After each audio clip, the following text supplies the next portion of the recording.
আজ কলকাতায় তার ব্যস্ত সূচি। এর মধ্যে রয়েছে পশ্চিমবঙ্গের মুখ্যমন্ত্রী মমতা বন্দ্যোপাধ্যায় এবং বিসিসিআই এর সাবেক সভাপতি সৌরভ গাঙ্গুলির সাথে সৌজন্যে সাক্ষাৎ। ধারণা করা হচ্ছে এই বৈঠকগুলো রাজ্যের ফুটবলের উন্নয়নের জন্য বিশেষ ভূমিকা পালন করতে পারে।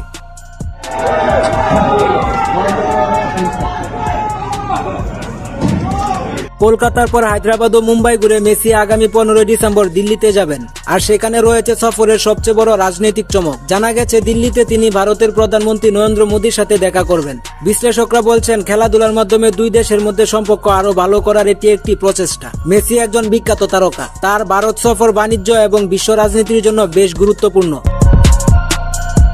তবে এই আলোচনার পাশাপাশি কিছুটা বিতর্ক তৈরি হয়েছে। মিড অ্যান্ড গ্রেড প্যাকেজের দাম রাখা হয়েছে প্রায় 10 লক্ষ রুপি। সাধারণ ভক্তের জন্য এর দাম অনেক বেশি। তাই অনেকেই বলছে এই সফরটি আসলে বড় বড় কোম্পানির প্রচারের জন্য, সাধারণ ভক্তের জন্য নয়। লিওনেল মেসির ভারত সফর নিঃসন্দেহে ভক্তদের জন্য এক দারুণ ব্যাপার। বিতর্ক থাকলেও ফুটবলের প্রতি মানুষের ভালোবাসা এবং এই সফরের মাধ্যমে তরুণদের মাঝে যে উৎসাহ তৈরি হচ্ছে তা খুব দরকারি। আশা করা যায় এই সফর ভারতীয় ফুটবলে এক নতুন মাত্রা যোগ করবে।